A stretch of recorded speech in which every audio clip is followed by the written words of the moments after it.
Всех рад приветствовать на своем Вилли-канале, и сегодня буду оживлять храповик на этом прекрасном или не очень велосипеде. Но прежде чем приступить к ремонту, я вам покажу, как работает этот кусок шлака. Вот, это по-вашему нормально?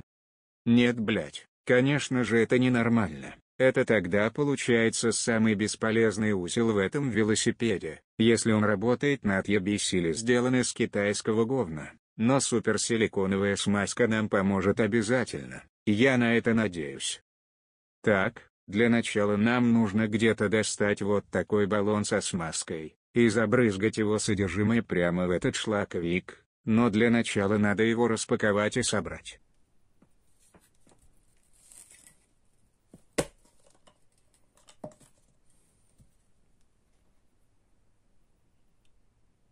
После сборки этого самогонного аппарата, начинаем брызгать его содержимое в храповик.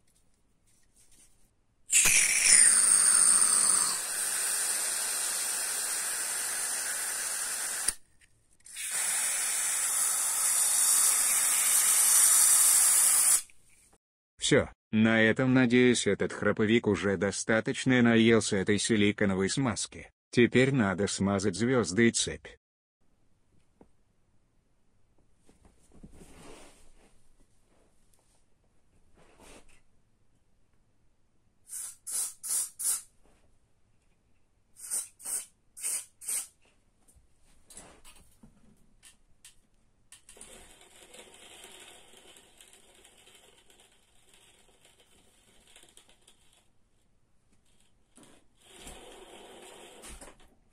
Если кто-то вдруг не понял, но этот шуршащий звук говорит нам только одно: храповику пиздец, точнее он будет жить, но недолго, примерно 15-20 километров, а потом все по новой.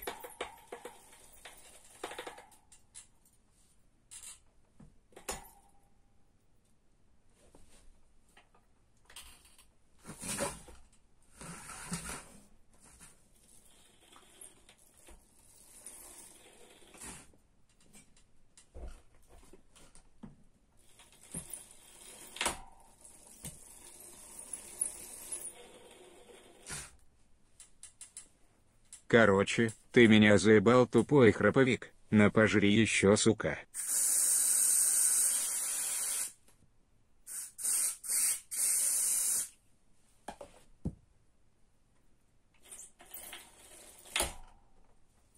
Вроде бы, результат есть, но он слишком хуёвый, чтобы быть результатом.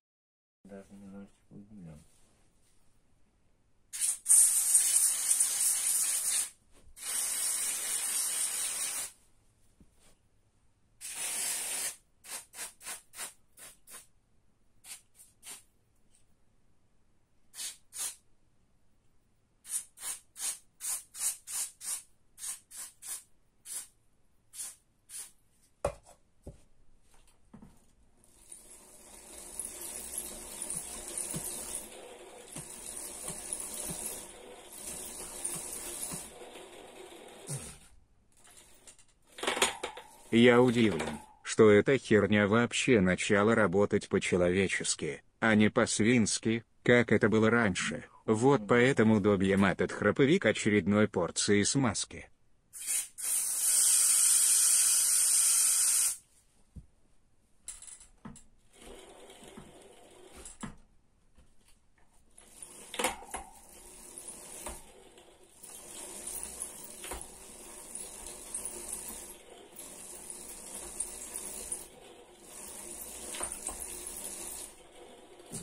Ладно, хватит тут бороться с этим храповиком. Лучше поехали его проверим в деле. Вы, наверное, меня спросите, зачем я потратил половину баллона этой силиконовой смазки на эту колымагу? А все очень просто. Этот велосипед мне нужен, и я его буду чинить, пока он не сотрется в пыль. А вообще, когда я его только покупал, он был в идеальном состоянии. И, возможно, до меня рука жопа. Он проехал больше 10 тысяч километров без поломок, а я со своим суперобслуживанием, в виде несмазывания цепи и заливанием трансформаторного масла в храповик, я его и убил.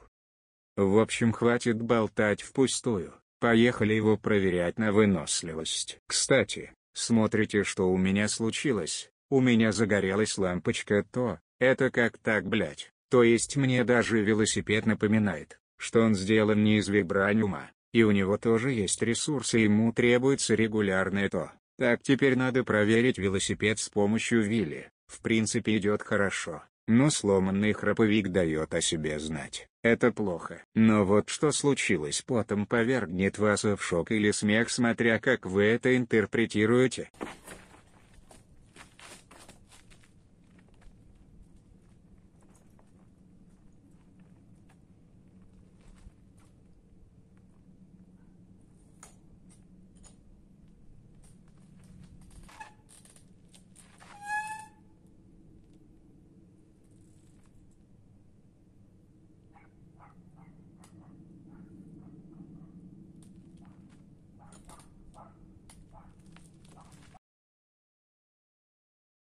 Это было фатальной ошибкой, идти делать вилли ночью, предварительно не разогревшись и не потренировавшись. Ой, блять, я в кадр не помещаюсь. Ну и похуй, я все равно в маске. Вы, наверное, спросите, зачем я обрезал момент, где упал, а вот и он.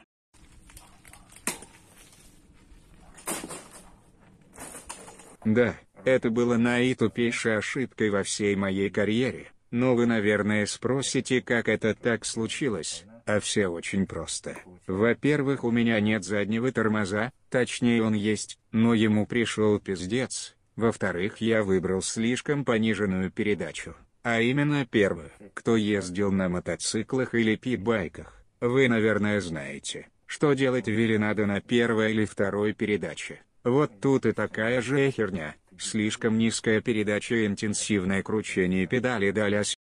Короче, я упал, это полный пиздец, пошла нахуй колымага вонючая, блять, всю одежду заговнил, сука, так еще и ладонь разъебашил в ноль. Короче, ставим на подножку. Никогда в жизни, ребят, не стантите, это может плохо закончиться. В общем, не стантите никогда в жизни, а если даже и стантите, то тренируйтесь не падать и приземляйтесь на ноги. На этом все. Так, вернемся к обслуживанию. Вы, наверное, спросите, зачем я трачу деньги на этот велосипед, если я могу просто его выкинуть или переплавить. А все просто. Он мне нужен, так как других велосипедов у меня нет. Точнее, они есть, но не все сломанные и сгодятся только на велопроекты. Пишите в комментариях, если хотите, чтобы я сделал велосипед для вилли с вилли-баром, чтобы не было вот такого.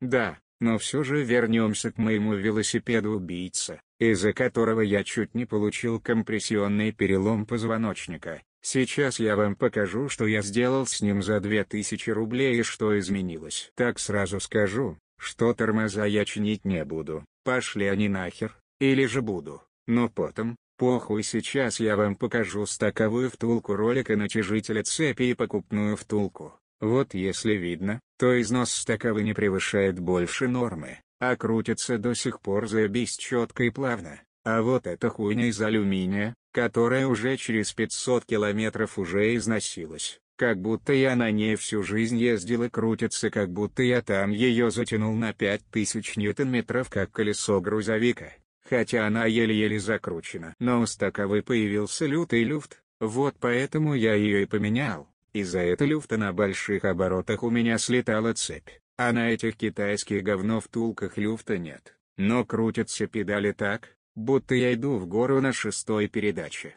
Зачем я вам это сейчас рассказал? А из-за этой тугости кручения я как раз таки упал. Ну да похуй. Перейдем теперь к самим роликам, которые шли в комплекте с втулками. Это че, блять, такое? Сейчас я вам продемонстрирую, из чего они сделаны. Мне даже не жалко эту деталь, если ее так можно назвать. Сейчас возьму кусачки, раскромсаю эту хрень в одно движение. Так, приступаем к утилизации мусора законным образом. Руками ее не получается сломать. Берем кусачки. Так, теперь приступаем к тестированию этой херни. Мне даже самому интересно узнать, из чего оно сделано.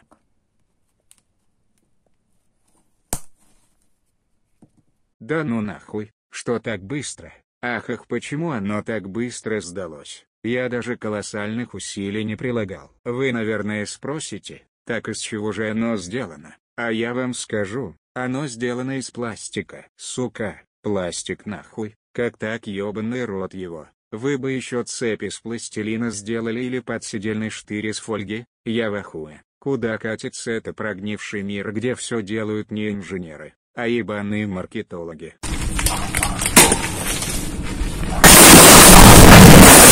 В общем, на этом видео заканчивается. Обязательно пишите про велопроект из ржавой рамы и 16-х колес. А также не забудьте написать, какой я дурачок и дебил в этой маске. А также не забывайте про безопасность при исполнении трюков типа вилли или стопи. И не вытворяйте такую хуйню на дорогах общего пользования, иначе это все может вот так вот закончиться.